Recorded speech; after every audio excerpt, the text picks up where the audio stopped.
Bienvenue sur Sagesse en évolution.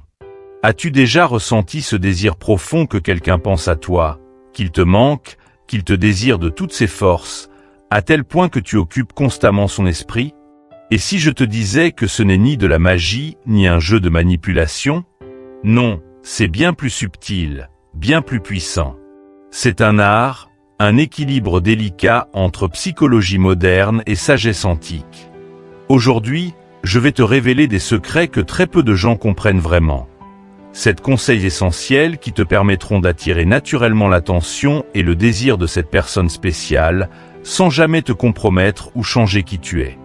Imagine, tu n'as pas besoin de courir après cette personne, pas besoin de t'imposer ou de forcer une quelconque interaction. Non, tu vas devenir irrésistible simplement en étant toi-même, en cultivant une version de toi que personne ne peut ignorer. Ce que je vais te partager dans cette vidéo va bien au-delà des techniques habituelles que tu peux trouver un peu partout. Ici, on parle de transformation intérieure, de philosophie stoïcienne, qui t'aidera à comprendre que tout commence par toi. Ne t'inquiète pas, tu n'es pas là pour te perdre dans des stratégies complexes ou des méthodes superficielles. Tout ce dont tu as besoin pour faire en sorte que cette personne pense à toi, que tu lui manques, que tu deviennes inoubliable, est déjà en toi. Et c'est précisément ce que tu vas découvrir ici. Mais attention, chaque conseil que je vais partager avec toi aujourd'hui est une pièce du puzzle. Si tu veux vraiment atteindre ton objectif, tu dois rester avec nous jusqu'à la fin. Pourquoi? Parce qu'à la fin de cette vidéo, je vais te donner les clés pour transformer ces conseils en résultats concrets dans ta vie, pour que ce que je te partage devienne une réalité, et pas simplement de belles paroles. Si tu veux découvrir comment devenir cette personne rare, précieuse, qui laisse une empreinte durable sans avoir à forcer les choses, alors tu es au bon endroit. Reste bien attentif, car chaque point compte, et manquer l'un d'entre eux pourrait te priver de l'élément qui fera toute la différence. Imagine-toi à la fin de cette vidéo, armé de nouvelles connaissances, prêt à aborder tes relations d'une manière totalement nouvelle. Plus besoin de t'inquiéter, de te demander comment susciter l'intérêt ou l'attention de quelqu'un. Tu sauras exactement quoi faire. Alors accroche-toi, car ce que je vais te révéler pourrait bien être la clé que tu cherchais pour transformer tes relations. Ces quelques minutes que tu vas passer ici peuvent véritablement changer la donne. Et si tu restes jusqu'à la fin, je te promets que tu ne le regretteras pas. Alors installe-toi confortablement, et prépare-toi à découvrir un monde où la sagesse ancienne et la psychologie moderne s'unissent pour t'aider à devenir cette personne que l'on désire ardemment, non par manipulation, mais par authenticité. Soyons clairs, tu es sur le point d'explorer un nouveau chemin, un chemin vers une version de toi que même toi, tu n'as peut-être pas encore pleinement découverte. Reste avec nous, parce qu'à la fin de cette vidéo, tout cela prendra enfin sens, et tu sauras exactement comment utiliser ces conseils pour atteindre ton objectif. 1. Sois rare, sois précieux. Dans un monde où la connexion est devenue presque instantanée, où chaque seconde semble pouvoir être comblée par un message, un like ou une notification, il est facile de tomber dans le piège de l'hyperdisponibilité. Pourtant, paradoxalement, ce flot constant d'attention peut non seulement affaiblir la profondeur des relations, mais aussi éroder ta propre valeur aux yeux des autres. Le premier conseil est donc essentiel. Sois rare, sois précieux. Cela peut sembler contre-intuitif. Après tout, nous vivons à une époque où l'on nous encourage à rester toujours connectés, à répondre immédiatement, à être constamment disponible. Pourtant, la disponibilité excessive peut parfois tuer le mystère et l'excitation qui sont au cœur du désir humain. Si l'on te voit comme quelqu'un de toujours accessible, toujours à portée de main, tu perds une partie de cette aura mystérieuse qui attise l'intérêt des autres. Pense un instant, ce qui est rare est précieux. Dans la vie, que ce soit pour un objet de valeur, une œuvre d'art ou même une personne, ce qui se fait désirer a plus d'importance et d'impact que ce qui est constamment offert sur un plateau. Prenons un exemple tiré de la vie quotidienne. Imagine que tu as un ami qui t'envoie des messages toutes les heures.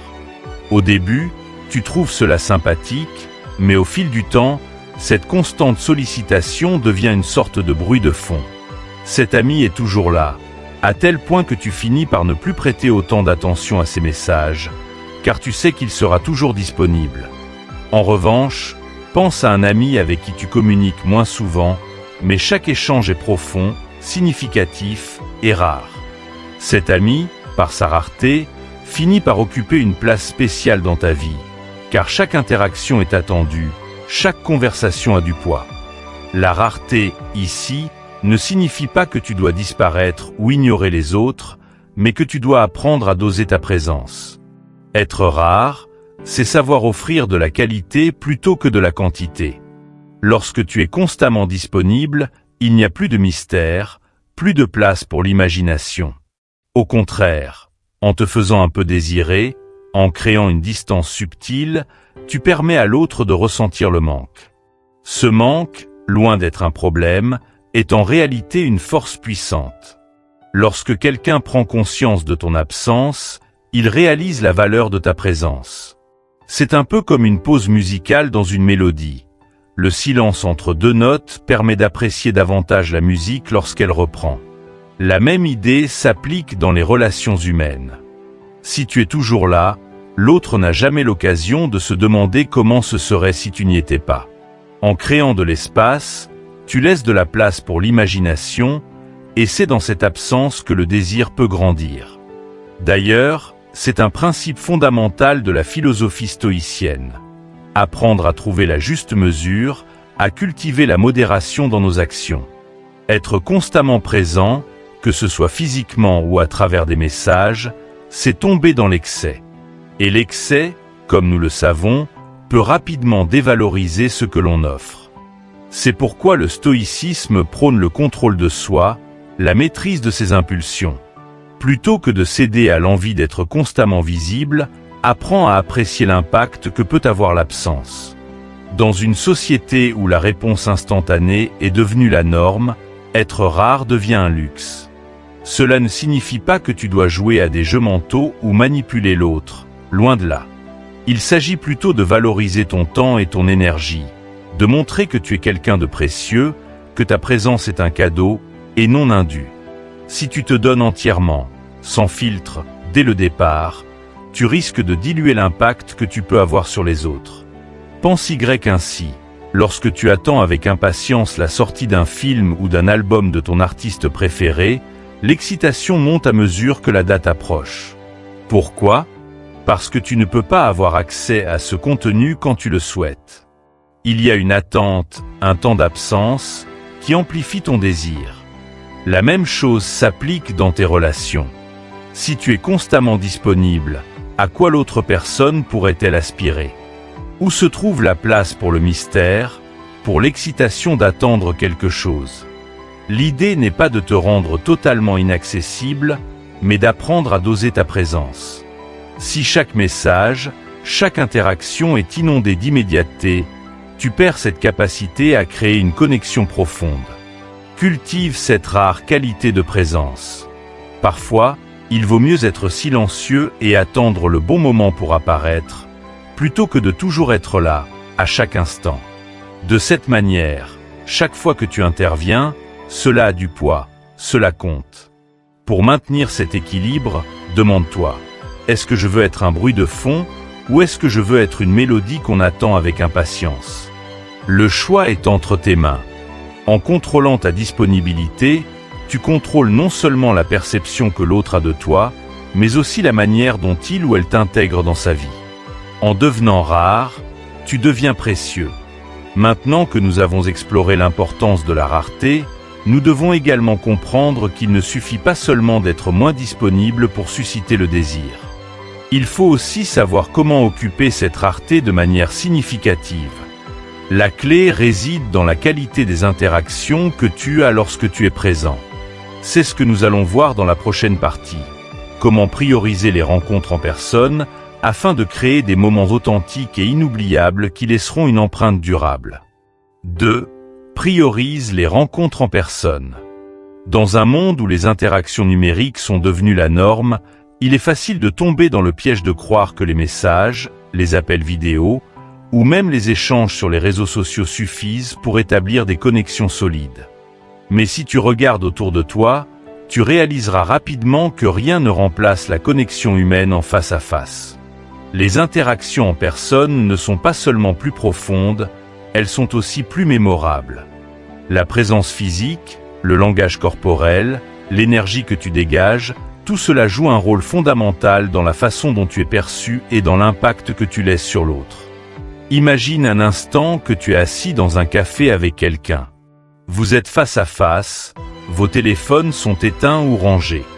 Vous partagez un moment ensemble, dans un espace où il n'y a aucune distraction numérique. À cet instant, tu es pleinement présent. Tu es attentif, tu écoutes, tu observes les petites expressions de l'autre, les légers mouvements de son corps, et chaque détail compte. Ce genre de moment laisse une empreinte bien plus durable que n'importe quel échange virtuel. Pourquoi ? Parce que la vraie magie d'une connexion se produit quand deux personnes sont véritablement présentes l'une pour l'autre. Prenons un exemple simple tiré de la vie quotidienne. Si tu compares une conversation par message à une discussion en face à face, tu remarqueras rapidement que les messages manquent de profondeur. Même avec les meilleurs emojis, tu ne peux pas vraiment saisir le ton, l'émotion ou les nuances subtiles de ce que l'autre personne exprime. En revanche, lorsque tu es assis avec cette personne, tu peux voir ses expressions, sentir son énergie, comprendre ce qu'elle ne dit pas avec des mots. Cette compréhension non verbale est au cœur de nos relations humaines, et elle ne peut tout simplement pas être reproduite à travers un écran. Les rencontres en personne offrent également quelque chose que la technologie ne peut pas, le toucher humain. Ce simple geste, qu'il s'agisse d'un sourire partagé, d'un câlin ou même d'un contact léger, crée une connexion qui va bien au-delà des mots. C'est une forme de communication silencieuse mais puissante, qui ancre les souvenirs dans l'esprit de l'autre personne. Lorsque tu prends le temps de rencontrer quelqu'un en personne, tu crées des souvenirs sensoriels. Le son de votre conversation, l'odeur du café, la chaleur du soleil pendant votre promenade. Ce sont ces détails qui rendent les moments inoubliables. Imagine une personne avec qui tu échanges régulièrement en ligne. Vous discutez souvent, mais toujours à travers un écran. Maintenant, imaginez-vous en train de vous rencontrer en personne pour la première fois, dans un endroit agréable, où vous pouvez réellement partager un moment ensemble. La différence est immédiate. La personne n'est plus une simple image sur ton téléphone ou un texte derrière un écran.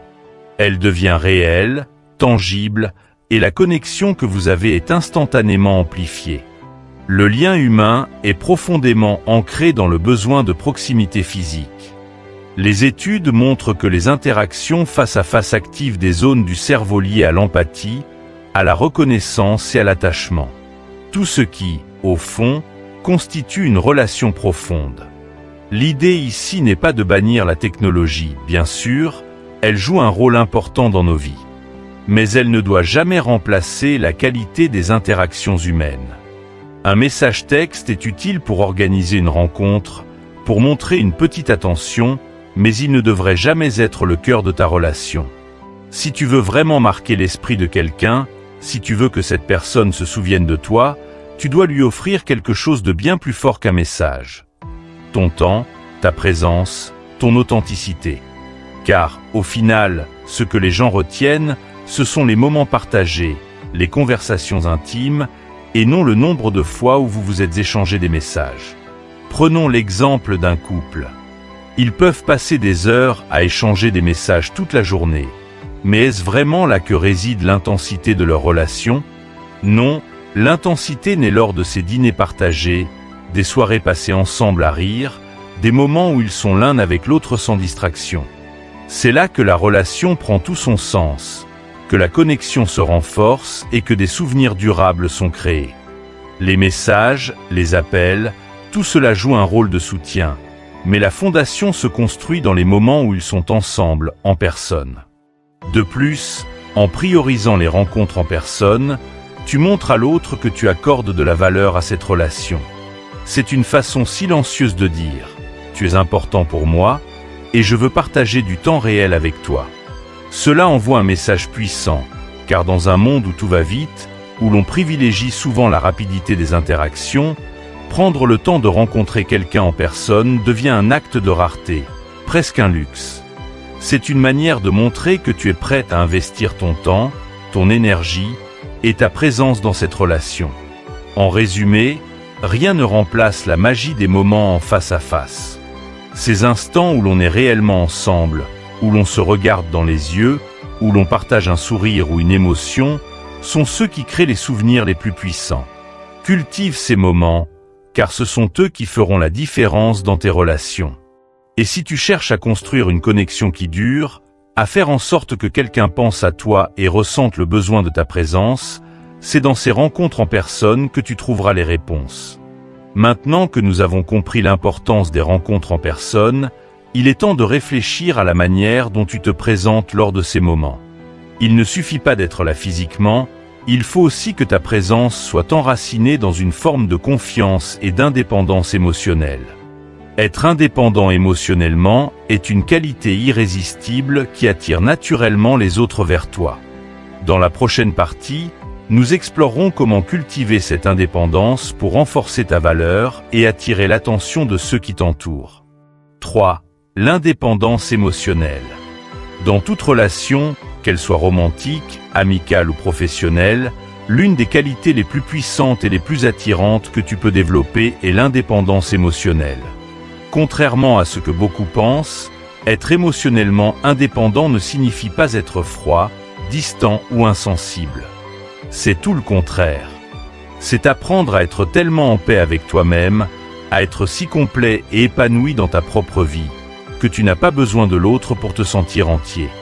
Cette qualité, bien que souvent sous-estimée, est l'un des principaux moteurs de l'attraction et du respect dans une relation. Imagine un instant que ta vie est un jardin bien entretenu. Ce jardin représente ton bien-être personnel, tes passions, tes rêves et ta croissance individuelle. Si tu dépends constamment de quelqu'un d'autre pour arroser ce jardin, pour s'occuper de tes plantes ou pour veiller à ce qu'elles prospèrent, tu perds le contrôle de ce qui t'appartient.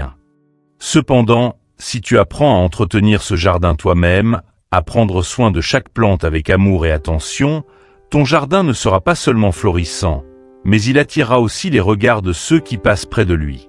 C'est exactement de cette manière que fonctionne l'indépendance émotionnelle dans les relations. Lorsque tu es autonome, quand tu as une vie remplie d'activités qui te passionnent, des objectifs personnels que tu poursuis avec détermination, et que tu te sens bien dans ta propre compagnie, tu dégages naturellement une énergie irrésistible. Les gens sont attirés par ceux qui ont une aura d'accomplissement, qui ne semblent pas chercher désespérément l'approbation ou l'affection des autres pour combler un vide intérieur.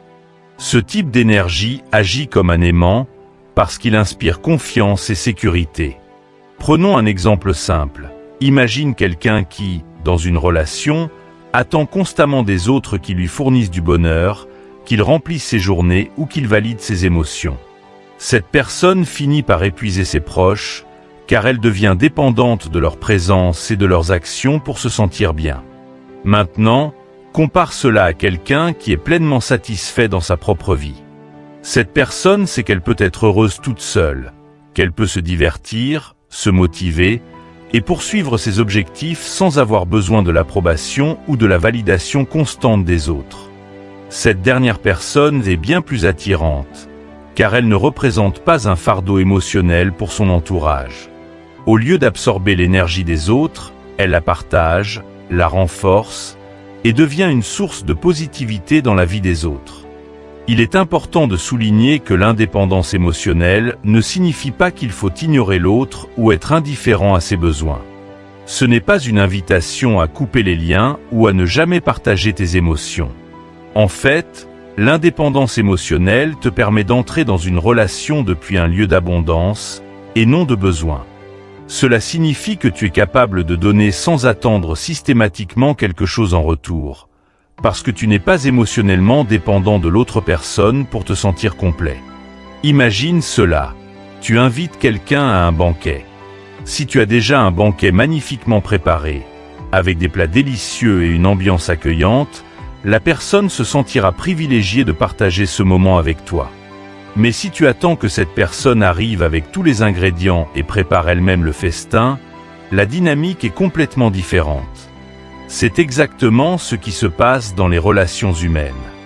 Lorsque tu apportes de la valeur à la relation, sans attendre que l'autre comble tes manques, tu crées un environnement de partage et de croissance mutuelle. Être émotionnellement indépendant, c'est aussi savoir apprécier tes propres moments de solitude. Dans un monde qui valorise l'interconnexion constante, beaucoup de gens ont peur d'être seuls, car la solitude est souvent associée à l'isolement ou à un sentiment de rejet.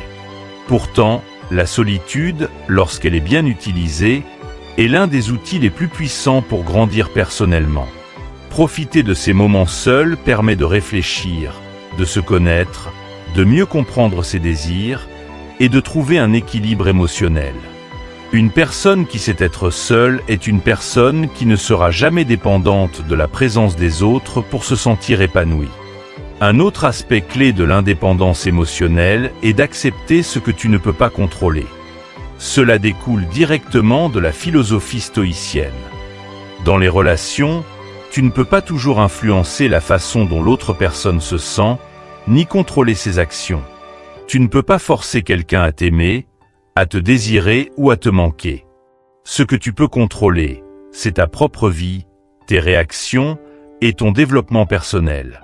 En te concentrant sur toi-même, sur ce que tu peux améliorer et sur ce que tu peux offrir, tu deviens naturellement plus attrayant.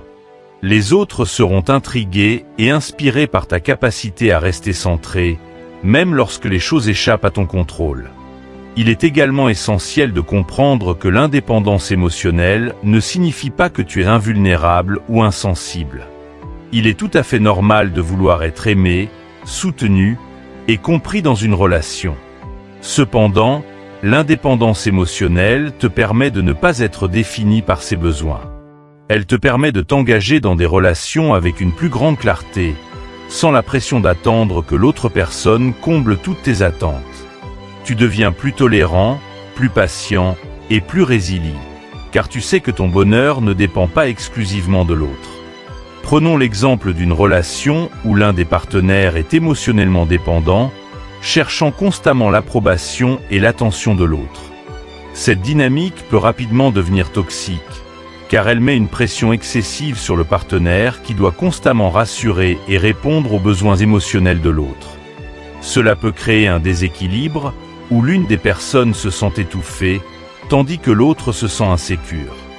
Maintenant, imagine une relation où les deux partenaires sont émotionnellement indépendants. Chacun prend soin de lui-même, poursuit ses passions et ses objectifs, tout en étant là pour l'autre de manière équilibrée. Cette relation est beaucoup plus saine, car elle repose sur une base de respect mutuel, d'autonomie et de confiance. L'indépendance émotionnelle est également étroitement liée à l'estime de soi. Lorsque tu te sens bien dans ta peau, lorsque tu sais que tu es capable d'être heureux seul, tu dégages une confiance naturelle. Et cette confiance est incroyablement attractive. Les gens sont attirés par ceux qui savent ce qu'ils valent, par ceux qui ne cherchent pas constamment à combler leurs insécurités à travers les autres. Cette confiance en soi te permet d'être sélectif dans tes relations. Tu n'as pas besoin de t'accrocher à une relation qui ne te convient pas simplement par peur d'être seul. Tu sais que tu peux être heureux avec ou sans cette personne. Et cette liberté te permet de choisir des relations qui t'apportent vraiment de la valeur.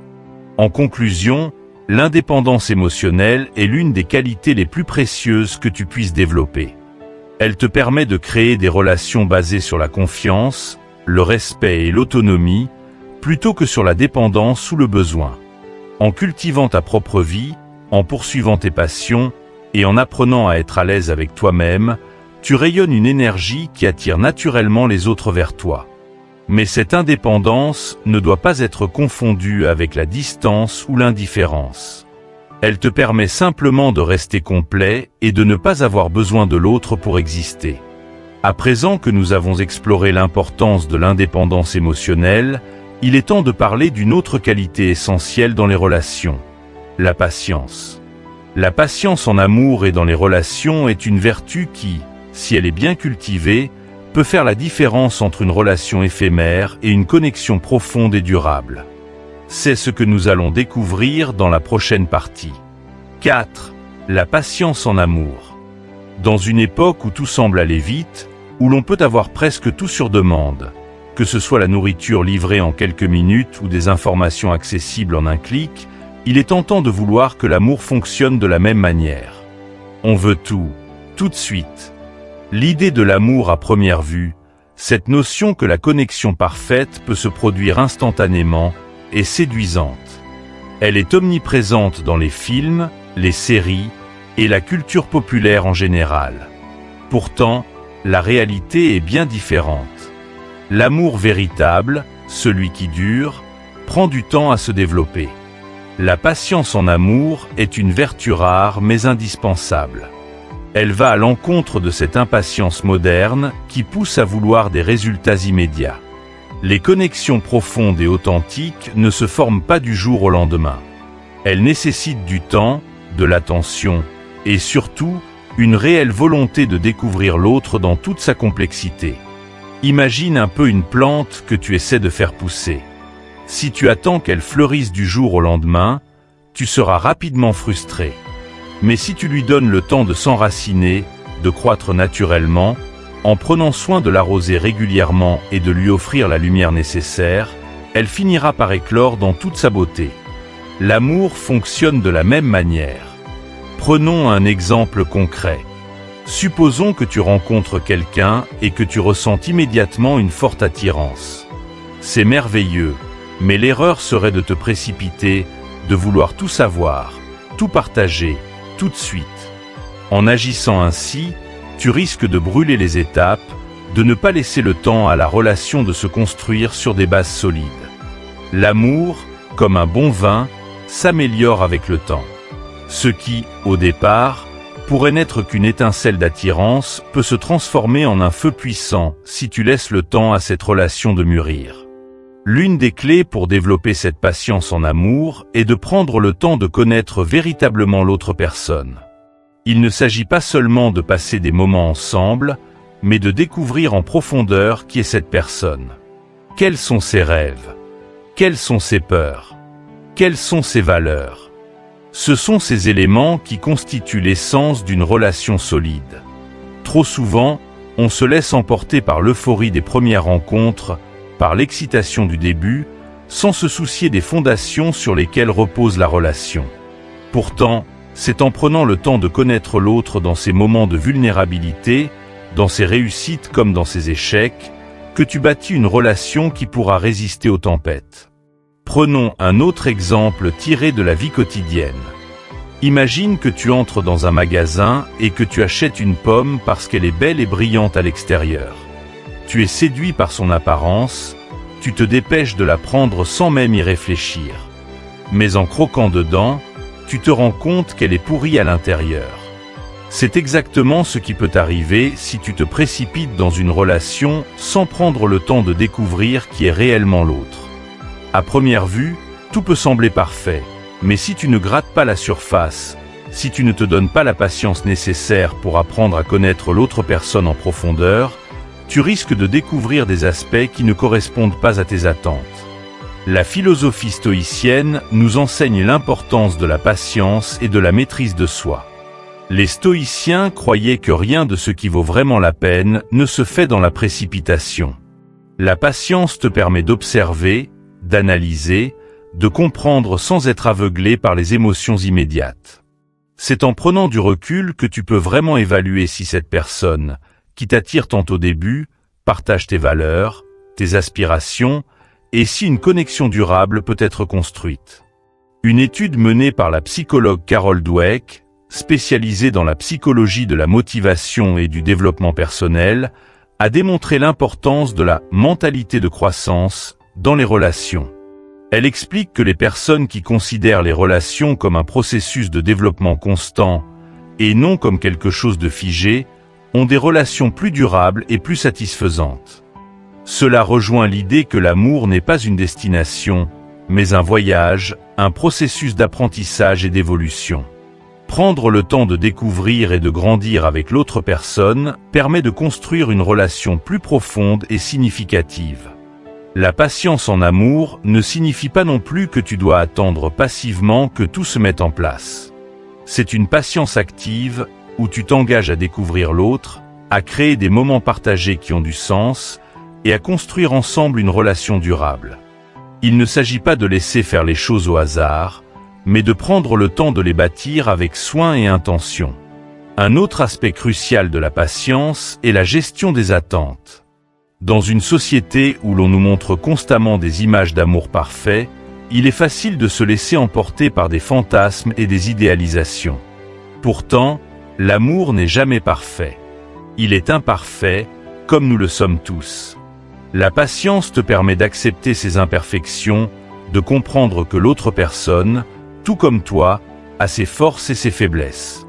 C'est en acceptant ces réalités, plutôt qu'en cherchant à les contourner ou à les ignorer, que tu pourras construire une relation authentique. Prenons un autre exemple. Les grandes relations ne naissent pas dans l'urgence. Pense à un couple âgé qui a traversé des décennies ensemble. Ils ont partagé des moments de joie, mais aussi des moments de doute et de difficulté. Ce qui les a maintenus ensemble, ce n'est pas la passion du début, mais la patience qu'ils ont eue l'un envers l'autre, la capacité de grandir ensemble, d'apprendre à se connaître vraiment. C'est cette patience qui a permis à leur amour de se renforcer au fil du temps, de devenir plus profond et plus résilient. En résumé, la patience en amour est une vertu essentielle pour construire une relation solide et durable. Elle te permet de prendre le temps de connaître l'autre en profondeur, d'observer ses valeurs, ses rêves et ses peurs, et d'évaluer si une relation véritable peut se construire sur ses bases. Ne te laisse pas emporter par l'euphorie du début ou par la pression de la société qui te pousse à chercher l'amour instantané. Au lieu de cela, prends le temps de savourer chaque étape, d'apprécier la beauté du processus et de laisser la relation se développer naturellement. À ce stade, tu as compris que la patience et la prise de recul sont cruciales pour bâtir une relation durable. Mais il est également important de savoir comment t'exprimer et interagir lorsque tu es avec l'autre. C'est là qu'entre en jeu la bulle de connexion, un espace unique que tu peux créer pour approfondir le lien avec l'autre. Dans la prochaine partie, nous explorerons comment cette bulle de connexion peut faire toute la différence dans tes relations. 5. Le pouvoir du silence.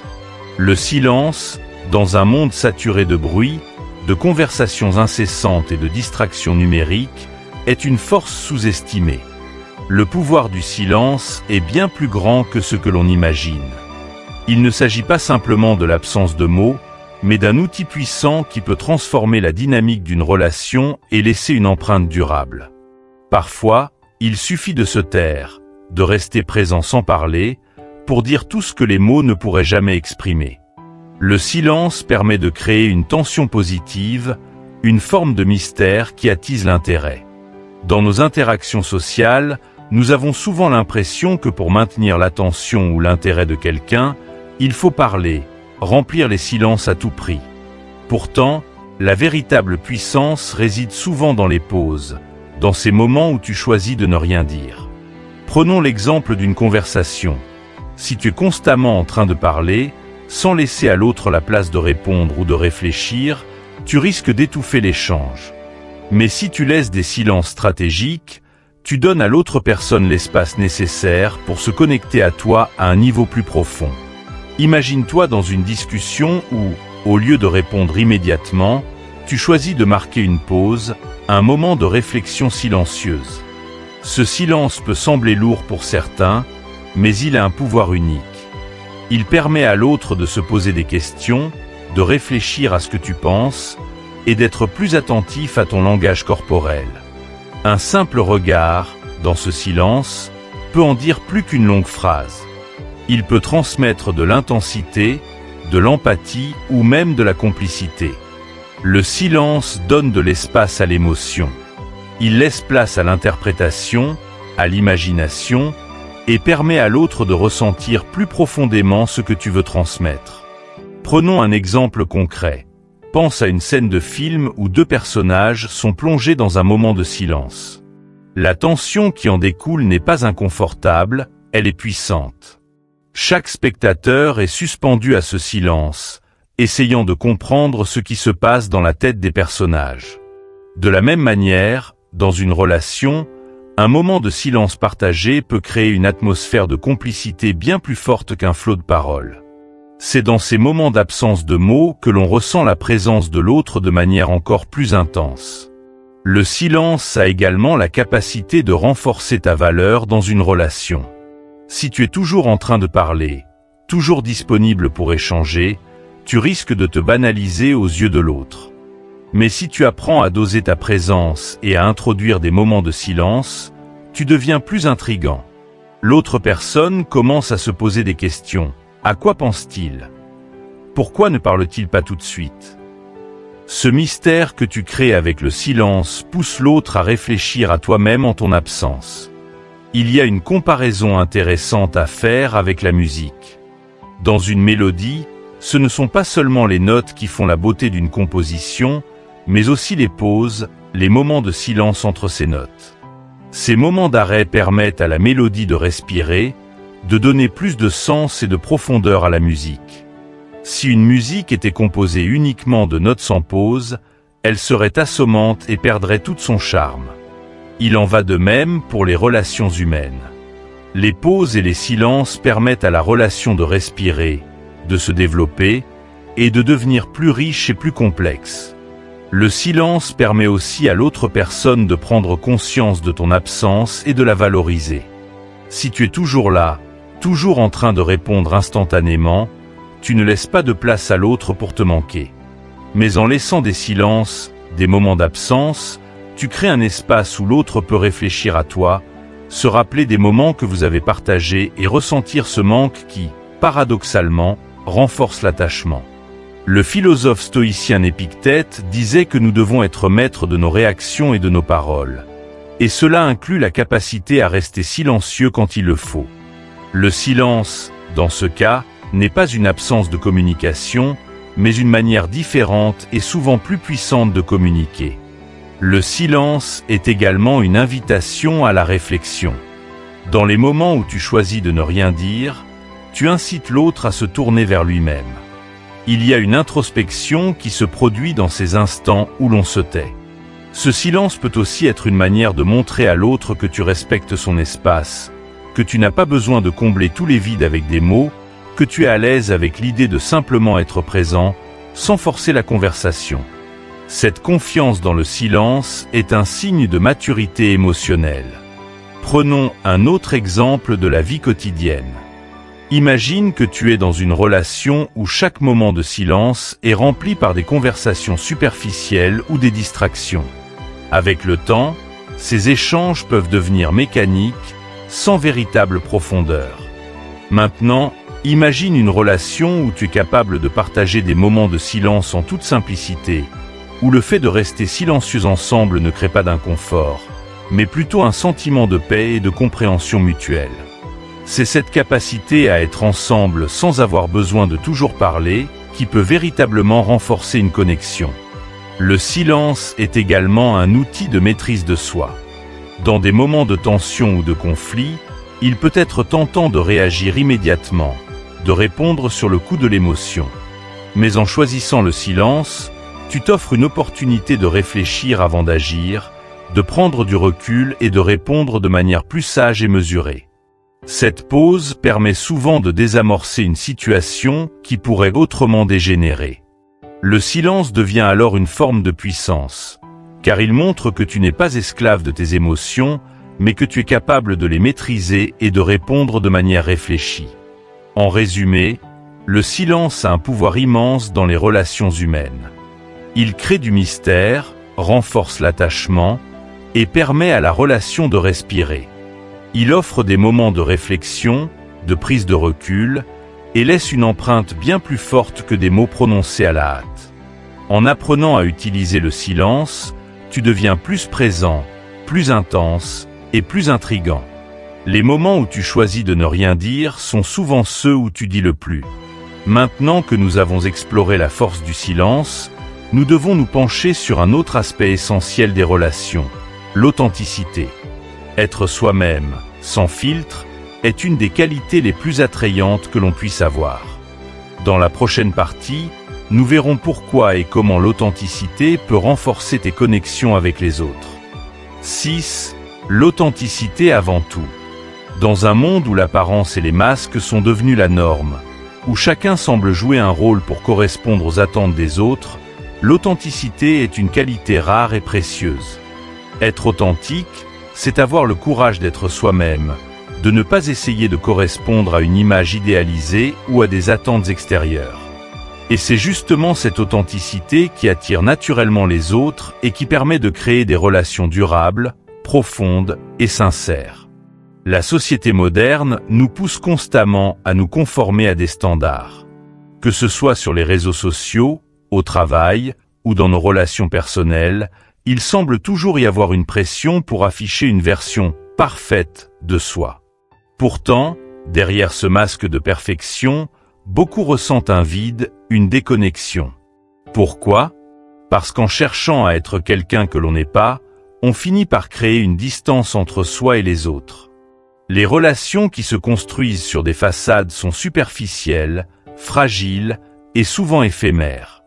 Mais lorsque tu choisis d'être toi-même, sans artifice, tu permets à l'autre de te voir tel que tu es vraiment. C'est là que réside la véritable connexion. Prenons un exemple tiré de la vie quotidienne. Imaginons une personne qui, lors de chaque interaction, essaie de plaire, de dire ce que l'autre veut entendre ou de se comporter de manière à être accepté. Au premier abord, cela peut sembler fonctionner. Cette personne obtient peut-être des compliments, de l'attention et est perçue positivement. Mais avec le temps, une sorte de dissonance se crée. Les gens commencent à ressentir que quelque chose sonne faux, que cette personne n'est pas réellement ce qu'elle prétend être. La relation devient fragile, car elle repose sur des fondations trompeuses. En revanche, une personne authentique, qui ne cherche pas à cacher ses défauts, mais qui accepte et assume ses imperfections, crée un sentiment de confiance et de sécurité chez l'autre. Pourquoi ? Parce que l'authenticité, contrairement à la fausse perfection, est stable et réelle. L'authenticité ne signifie pas que tu dois tout partager, ni que tu dois te dévoiler entièrement à chaque interaction. Il s'agit plutôt d'être en accord avec toi-même, d'agir selon tes valeurs, et de ne pas chercher à te transformer pour plaire aux autres. Par exemple, si tu n'aimes pas une activité, ne fais pas semblant d'apprécier juste pour être accepté. Si tu as une opinion différente, ne la cache pas par peur du rejet. Lorsque tu es vrai avec toi-même, tu crées un espace où l'autre peut également être authentique, sans avoir peur d'être jugé. Prenons un autre exemple dans le cadre des relations amoureuses. Il est fréquent que, dans les débuts d'une relation, les deux partenaires essaient de montrer leur meilleur visage, cachant parfois des aspects de leur personnalité qu'ils jugent moins attrayants. Cependant, au fil du temps, ces parties cachées refont surface. Si tu n'es pas authentique dès le départ, tu risques de créer des attentes irréalistes chez l'autre personne.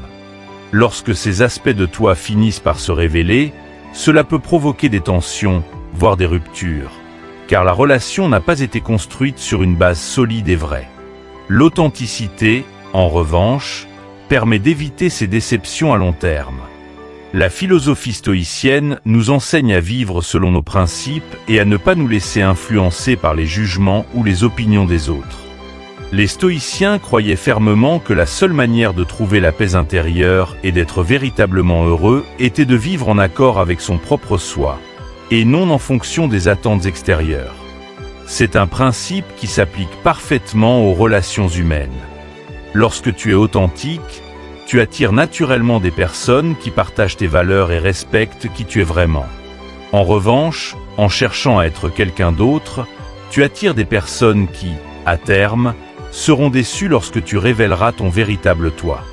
Être authentique, c'est aussi embrasser tes vulnérabilités.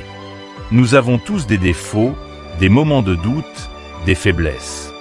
Mais au lieu de les cacher, l'authenticité consiste à les accepter et à les partager lorsque le moment est opportun. Les gens ne cherchent pas la perfection, ils cherchent la sincérité. Lorsqu'une personne montre ses vulnérabilités, cela crée une connexion plus profonde, car l'autre se sent en droit d'en faire autant. Prenons l'exemple d'une personne qui cache ses insécurités et essaie toujours d'apparaître forte et invulnérable. Cette façade peut impressionner au début, mais à long terme, elle devient épuisante à maintenir. En revanche, si cette personne admet ses moments de doute, elle devient immédiatement plus accessible, plus humaine. Et cette humanité est ce qui renforce les liens. L'authenticité est un aimant. Elle attire les personnes qui résonnent avec qui tu es vraiment. En étant authentique, tu n'as plus besoin de te soucier de plaire à tout le monde, car tu sais que les personnes qui te restent fidèles sont celles qui t'apprécient pour qui tu es réellement. Cela te libère d'un fardeau immense, celui de toujours vouloir correspondre aux attentes des autres. Tu peux alors entrer dans chaque interaction avec confiance, sachant que tu es fidèle à toi-même et que tu n'as rien à prouver.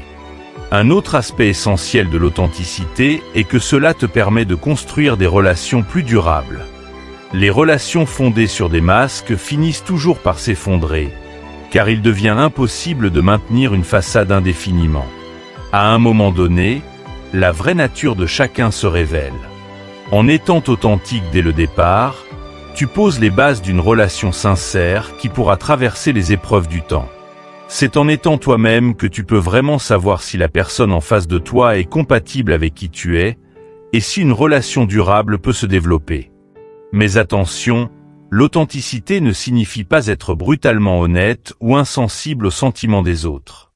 Il s'agit d'être sincère, mais avec empathie et respect.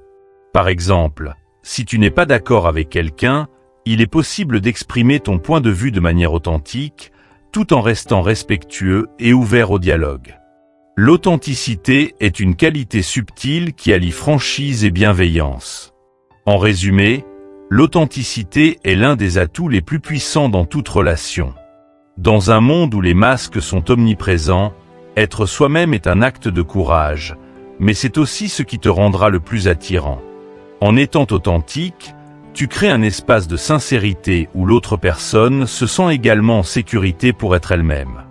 C'est ainsi que tu bâtis des relations profondes, durables et pleines de sens. Plus tu es en accord avec toi-même, plus tu attireras des personnes qui partagent tes valeurs et respectent qui tu es vraiment. L'authenticité est la clé de toute connexion véritable. Maintenant que tu comprends l'importance de l'authenticité, il est temps d'aborder un autre aspect essentiel des relations, créer de l'espace pour le désir. Dans la prochaine partie, nous verrons comment l'équilibre entre présence et absence peut renforcer l'attachement et maintenir l'excitation dans une relation. 7. Crée de l'espace pour le désir. Dans une relation, qu'elle soit naissante ou bien établie, l'un des plus grands pièges est de croire que plus tu es présent, plus tu renforces le lien. En réalité, l'absence et la distance jouent un rôle crucial dans le maintien du désir et de l'excitation. Si tu es toujours là, toujours disponible, à la portée immédiate de l'autre, tu peux devenir prévisible, voire étouffant. Ce n'est pas que ta présence n'est pas appréciée, mais sans espace pour respirer, pour laisser l'autre réfléchir à toi, le mystère et l'attente s'effacent, et avec eux, une grande partie du désir. L'idée peut sembler contre-intuitive. Nous sommes souvent conditionnés à croire que pour être aimé, il faut être constamment présent, toujours donner plus, toujours faire sentir à l'autre qu'on est disponible. Mais la réalité est plus subtile. Le désir se nourrit de l'absence autant que de la présence. Comme une plante a besoin d'eau et de lumière pour grandir, elle a aussi besoin d'air. Sans cet espace pour respirer, elle s'étouffe. Une relation fonctionne de la même manière. Elle nécessite un équilibre délicat entre la proximité et la distance, entre l'attention et la liberté. Prenons un exemple simple pour illustrer ce principe. Imagine que tu aimes vraiment un plat particulier, disons une pizza. Si tu en manges une de temps en temps, elle te procure un grand plaisir. Mais que se passe-t-il si tu en manges tous les jours, plusieurs fois par jour? Très vite, cette pizza, que tu aimais tant, devient lassante, banale. Le plaisir que tu éprouvais à la déguster disparaît, parce qu'il n'y a plus de rareté, plus d'attente. C'est la même chose dans une relation. Si tu es toujours disponible, toujours là, à tout moment, l'autre personne ne ressent jamais le manque de ta présence, ne peut jamais vraiment désirer te retrouver. Créer de l'espace pour le désir, c'est offrir à l'autre personne la possibilité de se rappeler de ce qu'elle aime chez toi, de ce qui la rend heureuse en ta compagnie. Si tu es constamment là, elle n'a jamais l'occasion de se poser des questions comme « À quoi ressemble ma vie sans lui, elle ?» ou « Qu'est-ce qui me manque quand il ou elle n'est pas là ?»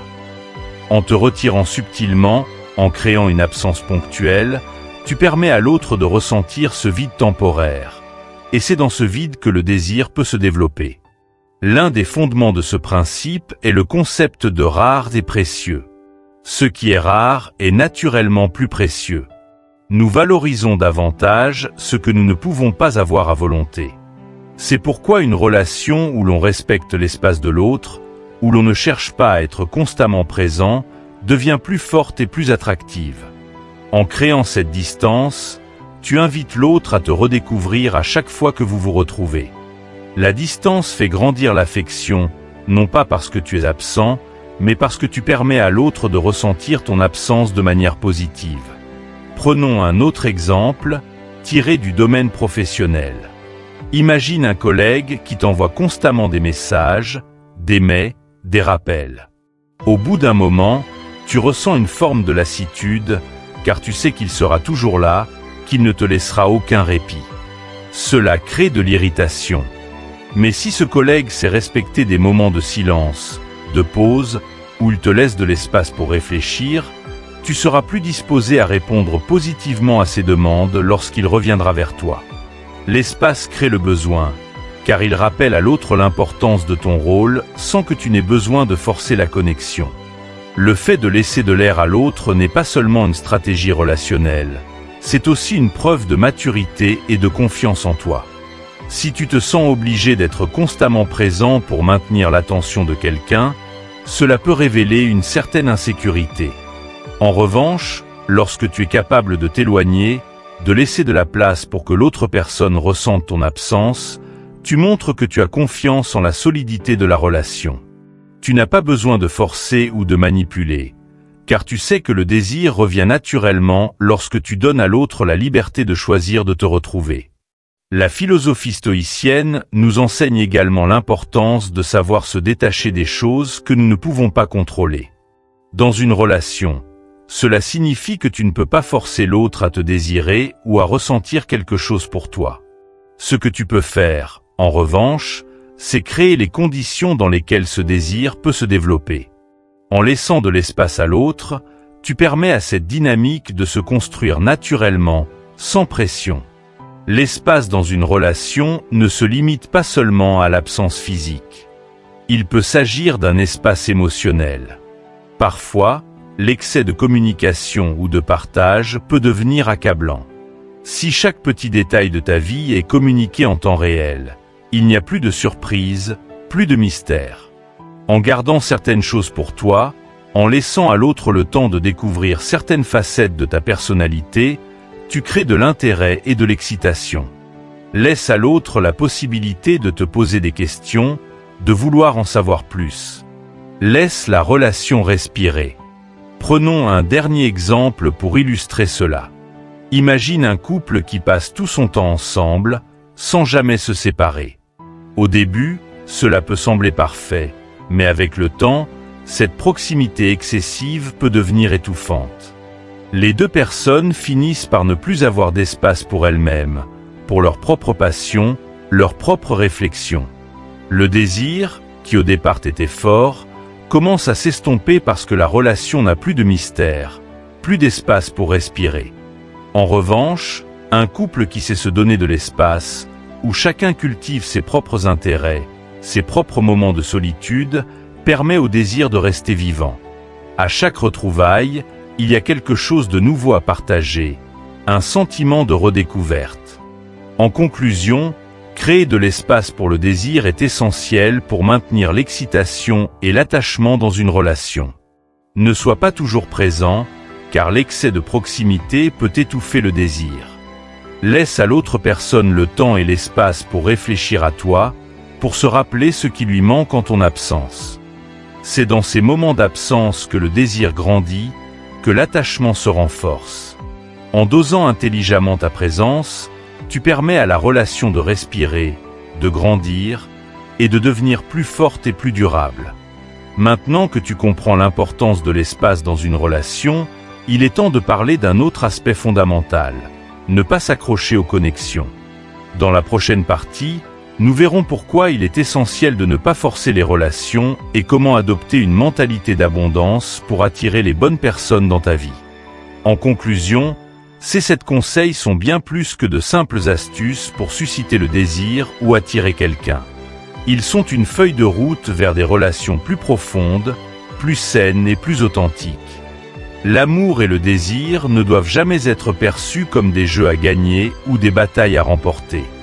Au contraire, ce sont des connexions humaines véritables à entretenir, à nourrir avec sincérité et respect. Ce que tu recherches vraiment, ce ne sont pas des victoires éphémères, mais des liens solides, construits sur des bases authentiques. C'est pourquoi il est essentiel de te concentrer d'abord sur toi-même. Sois authentique, prends soin de ton indépendance émotionnelle et apprends à laisser de l'espace pour que le désir puisse s'épanouir. La patience est ton allié dans ce processus. Ne cherche pas à précipiter les choses ou à forcer les connexions. Les vraies relations, celles qui résistent à l'épreuve du temps, sont celles qui se construisent lentement, avec des fondations solides.